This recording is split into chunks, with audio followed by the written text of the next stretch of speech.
ان حالات میں ایس شیلجا ناتھ کو ان کے موجودہ اسکولی تعلیم کے قلمدان کے علاوہ امور مقننہ کا قلمدان دیا گیا ہے۔ سری دھر بابو کا تعلق تلنگانہ اور شیلجا ناتھ کا تعلق سیما آندھرا سے ہے۔ یہ بھی بڑی عجیب بات ہے کہ سری دھر بابو جو کبھی چیف منسٹر کرن کمار ریڈی کے ایک انتہائی قریبی اور بااعتماد رفیق کار رہے ہیں، 2014 اور 2009 کے دوران جب وائی ایس راج شیکھر ریڈی چیف منسٹر تھے، یہ دونوں گورنمنٹ ویب اور چیف ویب کی حیثیت سے ایک دوسرے کے ساتھ کام کر چکے ہیں، لیکن تلنگانہ کی تائید و مخالف پر ان دونوں میں اختلافات پیدا ہو گئے ہیں۔ وزیر اعلیٰ نے اپنے کیمپ آفس پر میڈیا نمائندوں سے غیر رسمی بات چیت کرتے ہوئے کہا کہ وزیر کے قلمدان میں تبدیلی خالصتاً انتظامی وجہ کے مطابق کی گئی ہے اور یہ میرا اختیار بھی ہے۔ کمرشل ٹیکس سے موصول ہونے والی آمدنی میں زبردست کمی ہوئی ہے۔ یہاں یہ بات بھی دلچسپ ہے کہ کمرشل ٹیکس کا قلمدان گزشتہ 3 سال سے وزیر اعلیٰ کے پاس تھا۔ ابتدائی سال کے دوران ریاستی حکومت کی آمدنی میں کمرشل ٹیکس کا حصہ 26% رہا، لیکن گزشتہ سال اس کی آمدنی میں 15% اور رواں سال 9.5% کمی ریکارڈ کی گئی ہے۔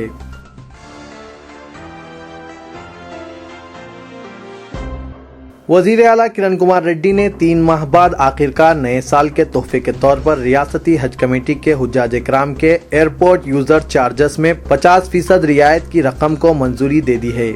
وزیر اعلیٰ نے 25 سپٹمبر کو حج ہاؤس میں پہلے قافلے کی روانگی کے موقع پر اعلان کیا تھا کہ ایئرپورٹ یوزر چارجز میں 50% رعایت کے سلسلے میں وہ GMR حکام کو مکتوب روانہ کریں گے۔ اگر GMR کمپنی رعایت کی فراہمی سے انکار کرے تو 50% سبسڈی کی مساوی رقم ریاستی حکومت برداشت کرے گی۔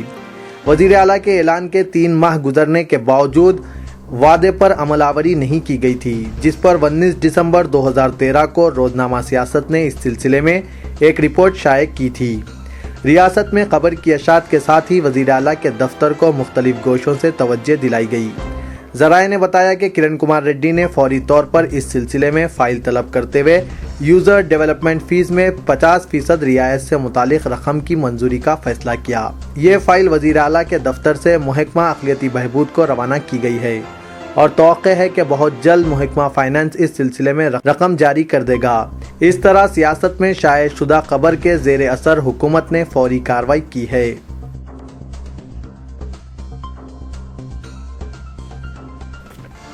حکومت اور ملازمین کے درمیان تنخواہوں کے ساتھ عبوری امداد دینے کے مسئلے پر آج بھی کوئی فیصلہ نہیں ہو سکا۔ ملازمین کے نمائندوں اور وزیر فائنانس آنم رام نارائن ریڈی کے درمیان آج پھر بات چیت ہوئی۔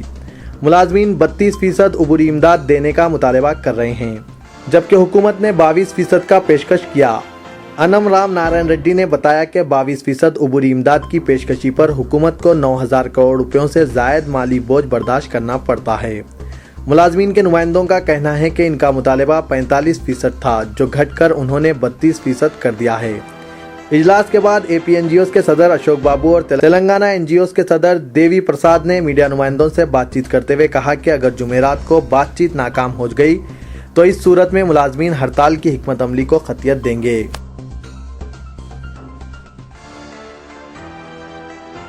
علاقے تلنگانہ سے تعلق رکھنے والے کئی کانگریس قائدین نے وزیر اعلیٰ کرن کمار ریڈی کی جانب سے ریاستی وزیر ڈی سری دھر بابو کو وزارت امور مقننہ سے ہٹا دیے جانے کے خلاف پارٹی کے ہیڈ کوارٹر گاندھی بھون میں مجسمہ گاندھی کے روبرو خاموش احتجاج منظم کیا۔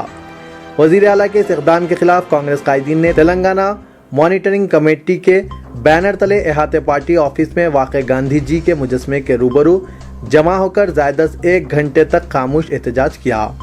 اس احتجاج میں کانگریس رکن راجیہ سبھا آنند بھاسکر، جنرل سیکرٹری PCC جی نرنجن، سیکرٹری PCC یوسف ہاشمی کے علاوہ دیگر قائدین نے بھی حصہ لیا۔ بعد ازاں میڈیا کے نمائندوں سے بات چیت کرتے ہوئے آنند بھاسکر نے سری دھر بابو کی وزارت کی تبدیلی کے فیصلے کو واپس لینے کا مطالبہ کیا۔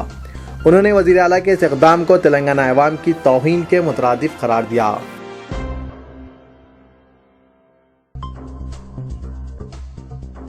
چاہے پورے آندھرا پردیش میں آئندہ عام انتخابات پرامن انداز میں منعقد ہو جائیں، مگر ایسا لگتا ہے کہ حیدرآباد کے حلقہ اسمبلی نامپلی میں خون خرابے کے الیکشن ہوں گے۔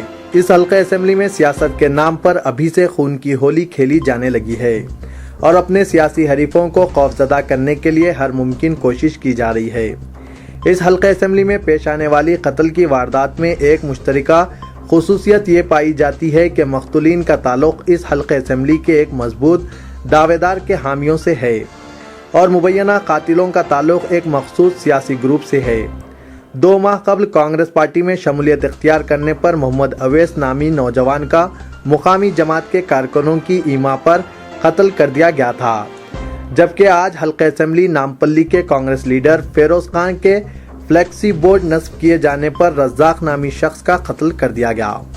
یہ واقعہ ہمایوں نگر کے علاقے وجے نگر کالونی لکشمی نگر میں صبح کی اولین ساعتوں میں اس وقت پیش آیا جب مقتول کا بھانجا 22 سالہ شیخ حسن سال نو کے موقع پر فیروز خان کا فلیکسی بورڈ وجے نگر کالونی چوراہے پر نصب کر رہا تھا۔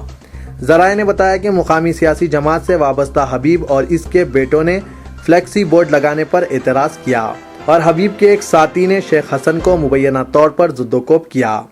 فلیکسی بورڈ کے مسئلے پر دونوں کے درمیان بحث و تکرار ہوئی اور شیخ حسن اپنے ماموں رزاق کے مکان لوٹ گیا، جہاں پر حبیب اور اس کے 8 ساتھیوں حمید، اڈو، کالا قیوم، خالد، گورا قیوم، یوسف، ندیم اور گلو کے ہمراہ رزاق کے مکان پہنچ کر اس پر آہنی سلاخوں اور لاٹھیوں سے حملہ کر کے شدید زخمی کر دیا۔ اسے فوری کیئر ہاسپٹل بنجارہ ہلز منتقل کیا گیا، جہاں پر اسے مردہ قرار دیا گیا۔ پولیس نے شیخ حسن کی شکایت پر ایک مقدمہ درج کر لیا ہے اور ابتدائی تحقیقات میں یہ پتہ لگا ہے کہ علاقے میں سیاسی سبقت کے لیے رزاق اور حبیب کے درمیان گزشتہ چند دنوں سے مخاصمت چل رہی تھی۔ فلیکسی بورڈ کو نصب کرنے کے بہانے آٹو سروس سینٹر کے مالک رزاق کا بے دردانہ طور پر اس کے مکان میں قتل کر دیا گیا۔ رزاق کے قتل کے بعد علاقے میں سنسنی پھیل گئی اور قاتلوں کا ایک مخصوص جماعت سے تعلق ہونے کی بات عام ہونے پر ایک مقامی رکن اسمبلی نے وہاں پہنچ کر شکایت اور اپنے بیان میں جماعت کا نام نہ لینے کا انتباہ دیا۔ مقتول کی نعش کا پوسٹ مارٹم دواخانہ عثمانیہ میں کیا گیا اور بعد ازاں نعش کو ورثاء کے حوالے کر دیا گیا۔